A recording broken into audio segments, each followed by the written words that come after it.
আমি সকলোৱে দেখিছোঁ যে অসমৰ বিভিন্ন স্থানত অসম চৰকাৰে অবৈধ বেদখলকাৰীক আমাৰ সত্ৰৰ ভূমি হওক বনাঞ্চলৰ ভূমি হওক পিজিআৰ ভিজিআৰ যিমান ভূমি আছে এই ভূমিসমূহৰ পৰা অবৈধ বেদখলকাৰীক উচ্ছেদ কৰাৰ কাম তীব্ৰ গতিত চলি আছে কিন্তু আমি দেখিছোঁ এই অবৈধ অনুপ্ৰৱেশকাৰী আৰু অবৈধ বেদখলকাৰীক ৰক্ষণাবেক্ষণ দিবলৈ এই সকলৰ এজেণ্ট ৰূপে কাম কৰা কিছু নিজকে মুছলমানসকলৰ মানে এজেণ্ট ৰক্ষক হিচাপে নিজকে দাবী কৰা কিছু স্বয়ম্ভূ সংগঠনে কালি এটা এক ভয়াবহ আৰু আগন্তুক দিনত অসমীয়া জাতিৰ কাৰণে বৰ চিন্তনীয় এক বিষয় কিন্তু দাঙি ধৰিছে তেখেতসকলে কৈছে যে ব্লেকমেইলিঙৰ এটা ৰাজনীতি যে আমাক যদি সত্ৰৰ মাটি বনাঞ্চলৰ মাটি পিজিআৰ ভিজিআৰ মাটি খিলঞ্জীয়াৰ মাটি যদি এনেকৈ দখল কৰি থাকিবলৈ দিয়া নহয় তেতিয়াহ'লে তেওঁলোকে অসমীয়া ভাষাক আগন্তুক দিনত অসমীয়া ভাষা হিচাপে মাতৃভাষা তেওঁলোকে নলওঁ বুলি তেওঁলোকে দাবী ধমকি দিছে আমি ভাৰতীয় জনতা পাৰ্টিয়ে স্পষ্ট কৰিব বিচাৰিছোঁ যে অসমত অসমীয়া ভাষা ৰাজ্যিক ভাষা হিচাপে হওক বা আমাৰ অসমৰ মূল ভাষা অসমীয়া হিচাপে আছে আৰু থাকিব সাংবিধানিকভাৱে হওক বা আইনীগতভাৱে হওক ইয়াত কোনো ধৰণৰ বেলেগ প্ৰশ্ন উঠিব নোৱাৰে আমাৰে কিছু মহলৰ মাজত এনেকুৱা এটা দ্বিধাগ্ৰস্ততা দেখা যায় যে যেন সেইসকল মানুহে অসমীয়া ভাষাক নিজৰ মাতৃভাষা নিলিখিলে যেন অসমীয়া ভাষাৰ মাতৃভাষাৰ মৰ্যাদা নোহোৱা হ'ব এনেকুৱা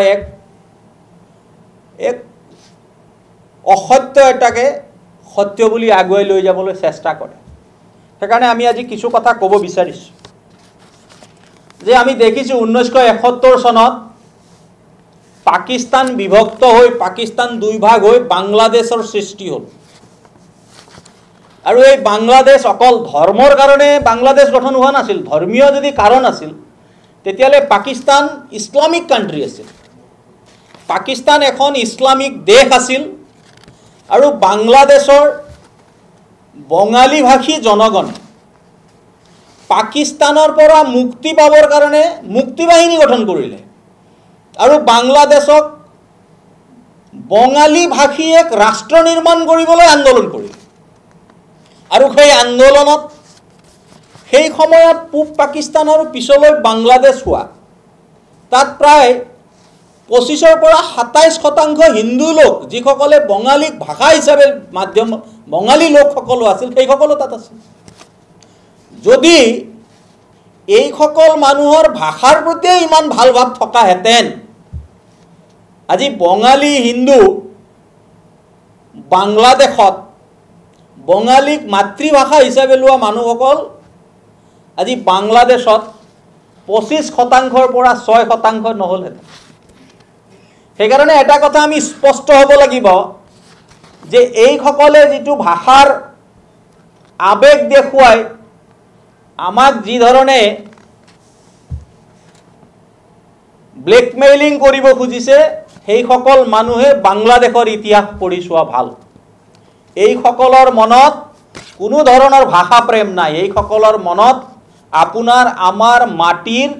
দখলৰ এক পৰিকল্পনা আছে আপোনাৰ আমাৰ সাংস্কৃতিক দখলৰ এক পৰিকল্পনা আছে আপোনাৰ আমাৰ ৰাজনীতিক দখলৰ এক পৰিকল্পনা আছে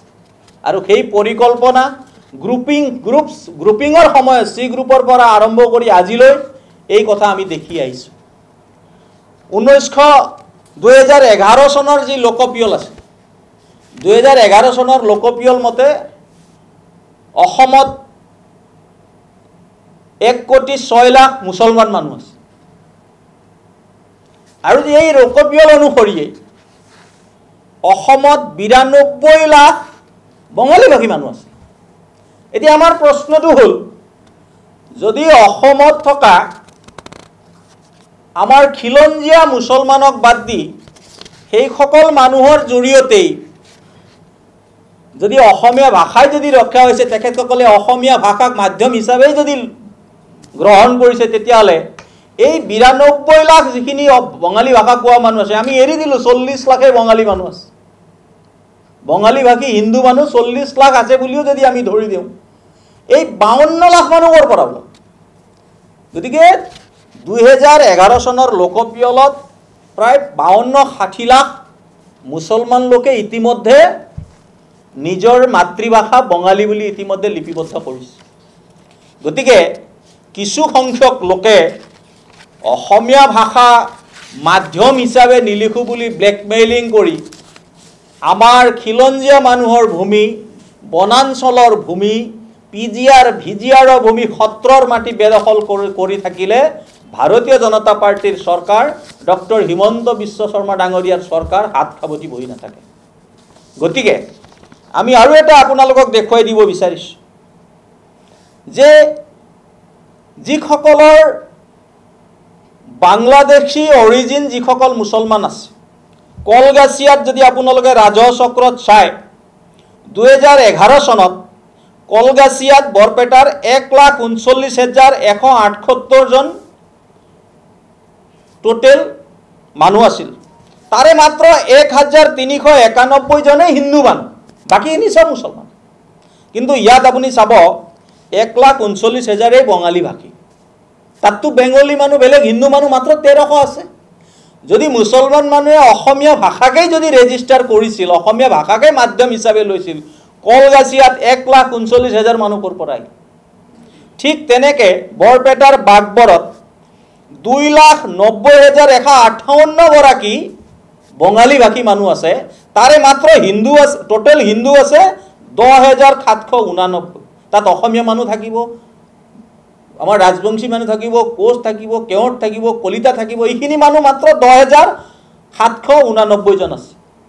২,৯০,১৫৮ জন বঙালী ভাষী মানুহ আছে, তাততো বেলেগ মানুহ নাই। এতিয়া এইসকল মানুহ ক'ৰ পৰা আহিল? গতিকে যদি আমি তেনেকৈও চাওঁ, এইসকল মানুহে যেনেকৈ আজি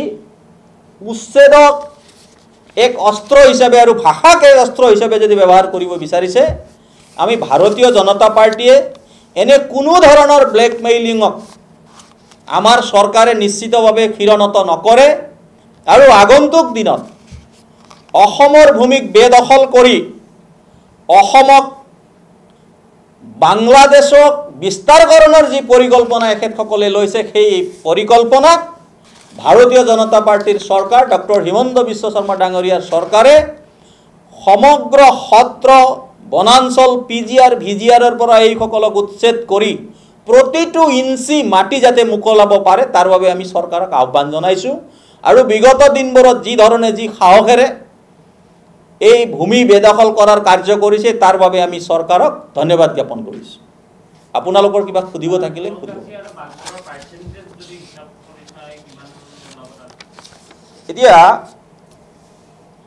১,৩৯,১৭৮ হিন্দু মানুহ আছে, ১,৩৯৯। এতিয়া ইয়াত এইটোতো 1%ও নহয়। বাংলা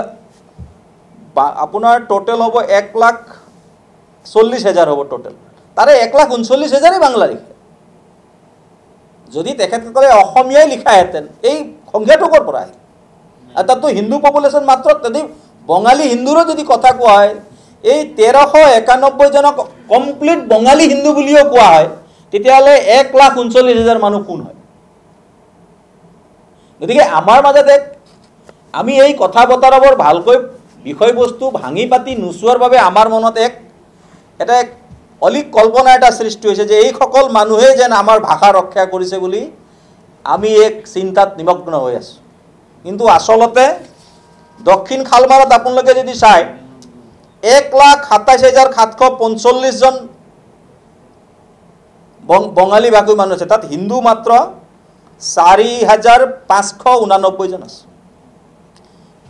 গৰৈমাৰী ৰাজহ চক্ৰত আপোনাৰ কামৰূপত 1,04,747 জন বঙালী ভাষী মানুহ আছে, তাৰে হিন্দু মাত্ৰ 8,688 জন। এই যে 1 লাখ বঙালী ভাষী মানুহ কোনবোৰ হয়? ঠিক তেনেকৈ দলগাঁও ৰাজহ চক্ৰত 3,86,595 জন বঙালী ভাষী মানুহ আছে, তাৰে মাত্ৰ 53,000 53,000 মানুহে হিন্দু, বাকী 3,30,000 মানুহ ক'ৰ হয়? গতিকে এইসকলে যি ধৰণে অসমীয়া ভাষাক ৰক্ষা কৰি আছোঁ বুলি এক ভুৱা যিটো পৰিৱেশ কৰিব বিচাৰিছে, আমি এই তথ্যৰ জৰিয়তে আপোনালোকক এই বিষয়টো জনাব বিচাৰিছোঁ যে তেখেতসকলে অসমীয়া ভাষাক ৰক্ষা কৰি থকা নাই। তাৰ পৰিৱৰ্তে অসমৰ প্ৰতিটো জাতি জনগোষ্ঠীয়ে অসমীয়া ভাষাক নিজৰ মাতৃভাষা হিচাপে মানিছে, আৰু সেই হিচাপে আজি অসমীয়া ভাষা ৰাজ্যিক ভাষা হৈ আছে সাংবিধানিকভাৱে আৰু নীতিগতভাৱে আইনীভাৱে।